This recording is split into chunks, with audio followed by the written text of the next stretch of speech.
Oi, irmãos, tudo bem? Mais uma vez aqui com os irmãos para começarmos aí um novo estudo, né? Dessa vez mudando de tema. Vamos passar para um novo tema aqui. Antes, porém, gostaria de lembrar os irmãos que cada vídeo que a gente posta aqui é uma continuação do anterior, porque o anterior lança fundamentos e lança conhecimento que vão ser preciosos para o vídeo seguinte. Assim, todos os vídeos têm uma interligação. É como a Bíblia, né? Ela vai se fechando, né? Interagindo com ela mesma e se fechando nela mesma. Então, cada vez que a gente conhece, quanto mais a gente conhece a Bíblia, vai percebendo que é uma pessoa só, que é uma ação só do Espírito Santo em toda a Bíblia. Então, para nós começarmos esse estudo, que tem por tema Misericórdia Sem Limite, Deus Visita o Inferno, nós queríamos, antes de mais nada, avisar os amigos que os estudos que eu vou fazer aqui com os irmãos aqui foram estudos que eu já fiz há muitos anos atrás. Obviamente, na época, me deu bastante crescimento espiritual, bastante lastro de conhecimento para que eu pudesse crescer, edificar e consolidar a minha fé.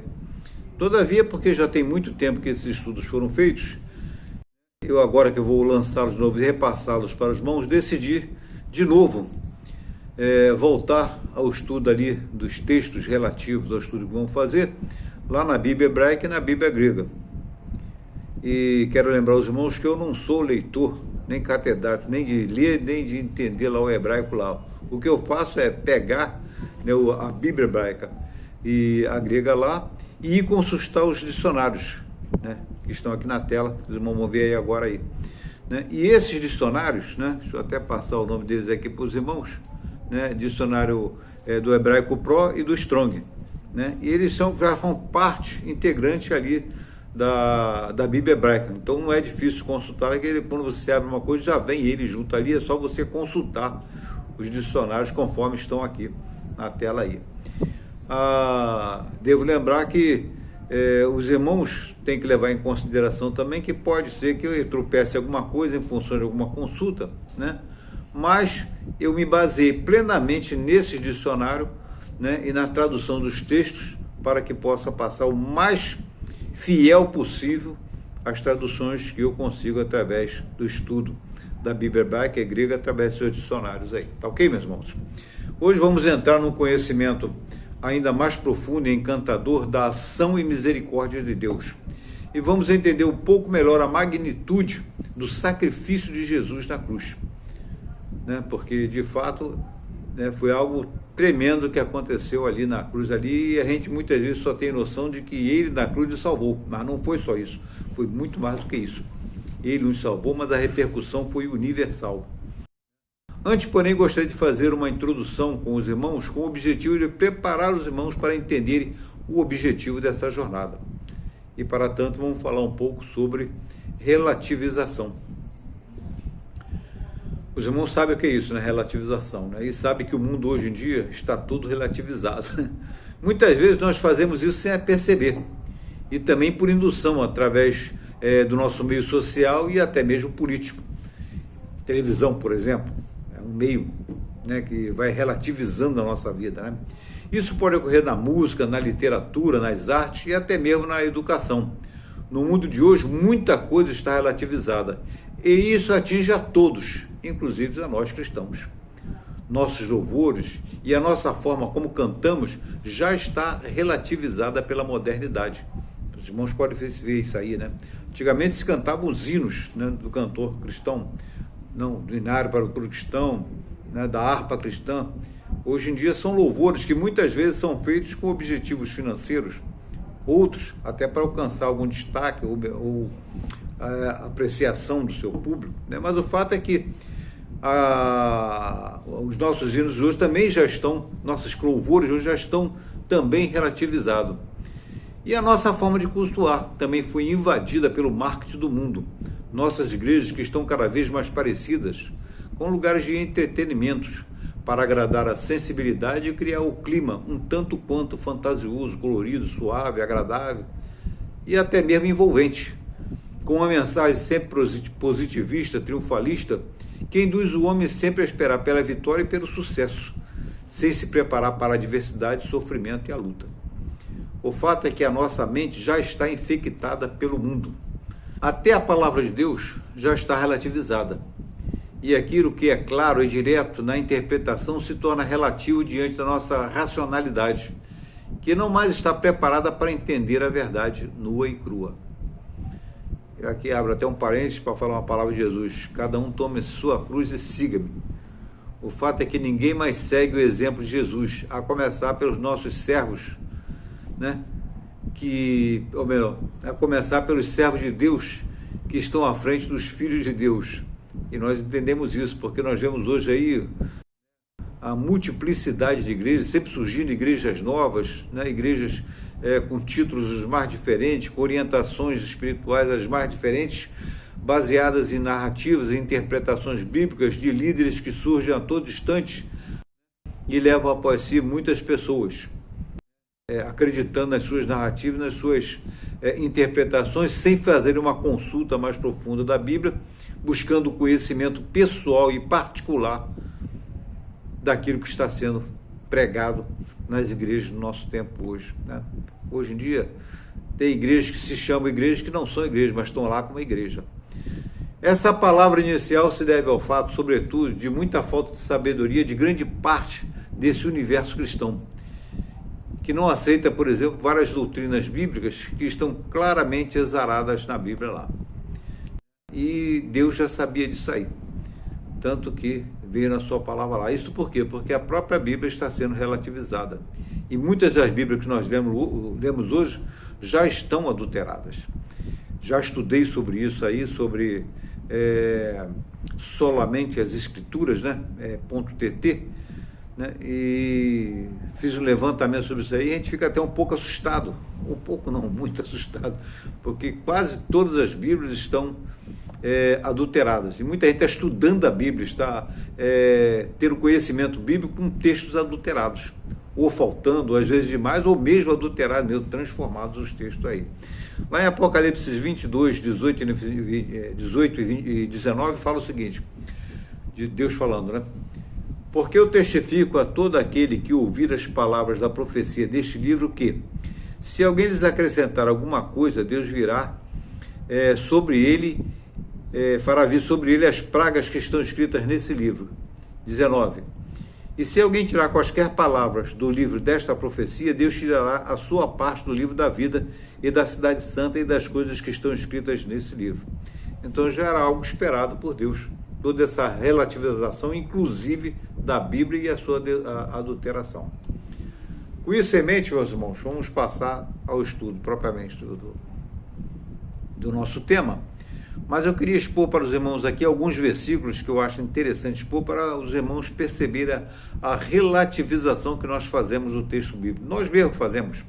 Isso por quê? Porque já fomos orientados nesse sentido aí, e por não entendermos muitas vezes o texto, nós mesmo mentalmente já relativizamos o texto.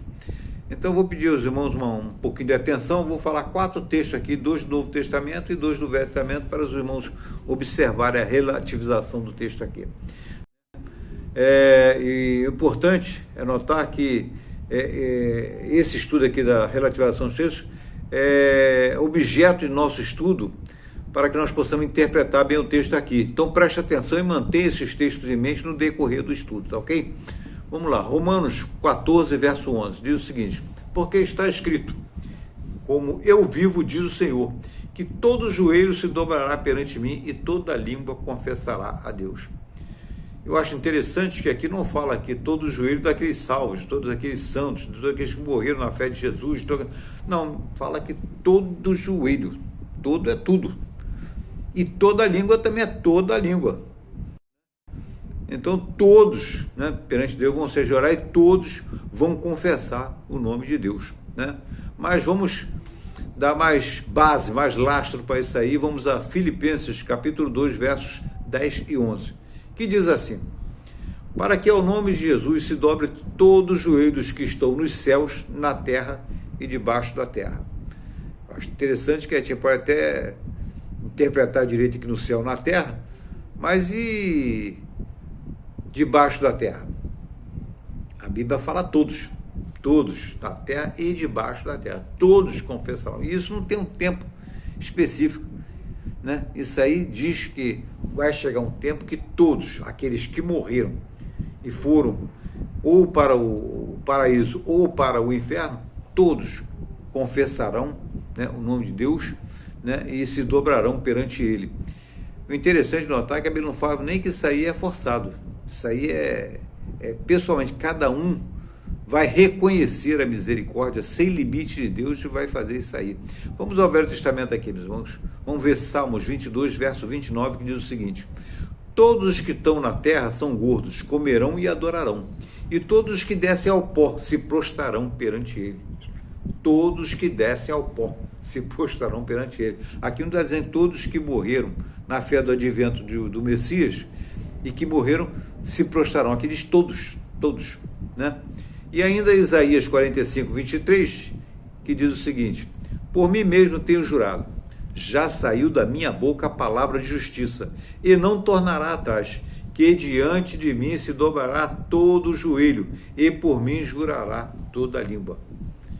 Tu vê que nós temos aqui, não somente isso, mas temos vários, mas temos aqui todos os versículos, todos esses pedaços da palavra de Deus, todos eles são unânimes em dizer que todos, e não somente alguns, ou determinada pessoa, ou um determinado grupo.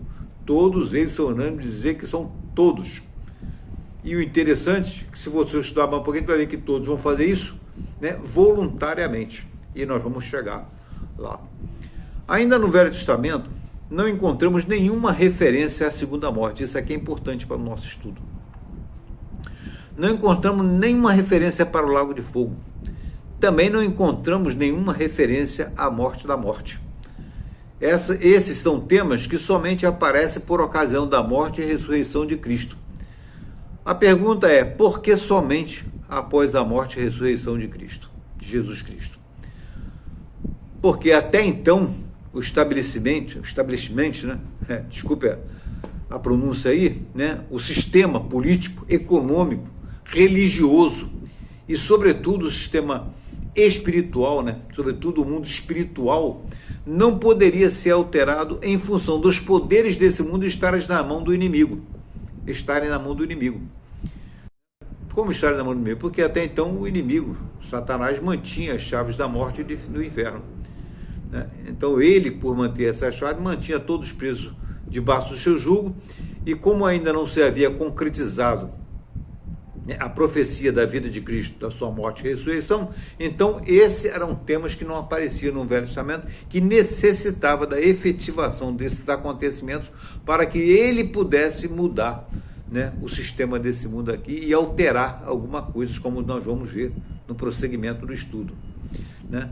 Somente quando Jesus bradou está consumado e ressuscitou é que, de direito e por justiça, ele levantou-se sobre esse mundo, como diz lá em Jó, né?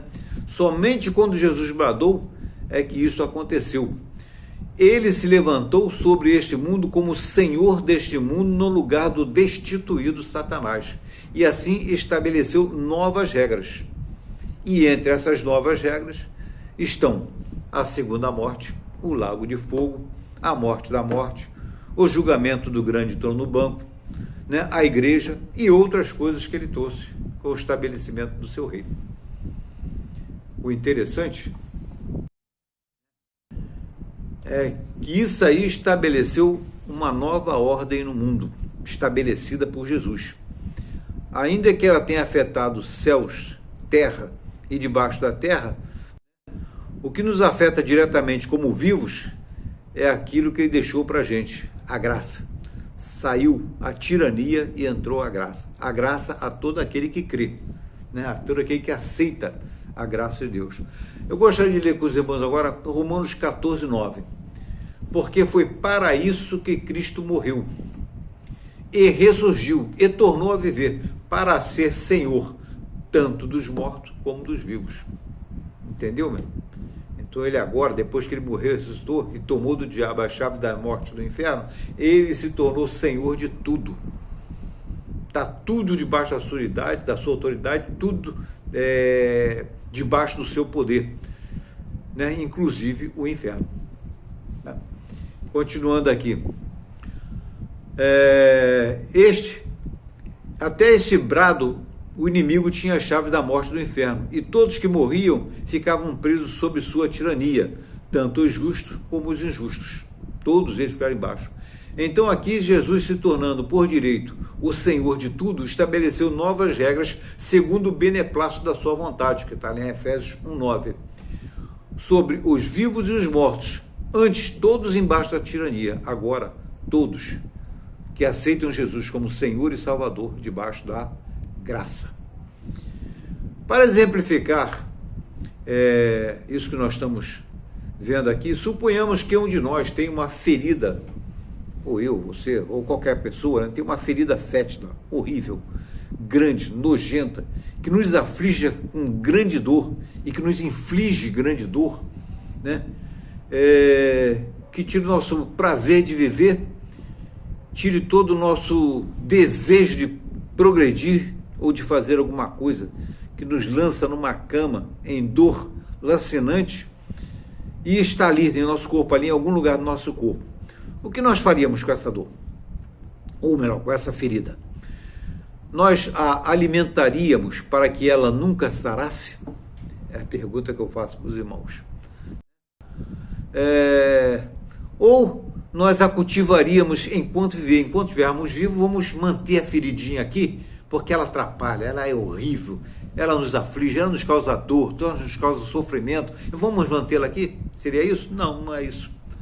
Nós iríamos o quê? Fazer o quê? Ou trataríamos dela para extirpá-la definitivamente do nosso corpo. Está entendendo o paralelo, mano? O inferno é uma mancha que não pode existir no universo perfeito e puro, do qual Deus reina soberano, que agora ele é o soberano do universo, inclusive da terra. E é aqui que está o problema, pelo menos no momento. É aqui que está estabelecido o reino de Satanás e é aqui que está o inferno. E agora, como senhor do inferno, né, tendo a chave da morte do inferno, ele pode fazer alguma coisa a respeito disso, né? Então ele, né, por isso ele veio para consertar, para restabelecer, para retomar para si aquilo que ele havia dado a Adão e este perdido para Satanás. Somente debaixo da sua autoridade ele poderia restabelecer a harmonia, a paz e a perfeição perdida por Adão. Não pode haver nos domínios de Deus um lugar onde bilhões de seres, né, sofrem horrivelmente e eternamente. Não pode haver isso. Você imagina Deus reinando sobre um universo puro e perfeito, sabendo que nesse universo perfeito tem um lugar onde bilhões de seres, bilhões de pessoas estão sofrendo angustiantemente, sem nenhuma esperança e eternamente? Já pensou nessa situação? Mas Deus, quando morreu na cruz, resolveu esse problema. Era esta a condição antiga sob o domínio do diabo. Agora, sob o domínio de Deus e a inauguração e estabelecimento do período da graça, para todo aquele que crê em Jesus Cristo, tudo mudou. Para aquele que crê que será salvo, para aquele que morreu na fé do advento de Cristo e também para aqueles que estão perdidos em prisões no inferno, em grilhões no inferno e em sofrimento e em dor. Deus está preparando tudo e restaurando tudo mediante a sua misericórdia, elegendo aqueles que o aceitarem para estarem com ele na plenitude dos tempos e na eternidade, e eliminar a manutenção de todo o sofrimento mediante o julgamento do grande trono branco, lá na plenitude dos tempos. Perdão. Por isso diz, lá em Efésios 4, verso 8 e 9, subindo ao alto, levou o cativo o cativeiro e deu dons aos homens. Ora isto, ele subiu, que é, senão que também tinha antes descido às partes mais baixas da terra. Olha que interessante, pessoal. Primeiro ele subiu ao alto, levou o cativeiro, ou seja, levou aqueles que estavam no cativeiro e deu dons àqueles que continuaram nesse mundo, né? Entrou o período da graça, entrou os dons espirituais nesse mundo aqui, mas ele desceu às partes mais baixas da terra para proclamar ali uma verdade, né? Para levar o conhecimento da verdade, para levar uma mensagem ali, né? E é isso que nós vamos estudar no próximo vídeo aqui, Eu já estou preparando para os irmãos aqui, já está tudo preparadinho aqui para lançar para os irmãos. E vamos falar, e vamos começar com o texto de 1 Reis 3,19, de 1 Pedro, vamos começar com o texto de 1 Pedro 3,19, que diz o seguinte: no qual também foi e pregou aos espíritos em prisão. Tá ok, visão? Então vamos parar aqui para a gente passar para o próximo vídeo. Forte abraço aí, tchau, tchau.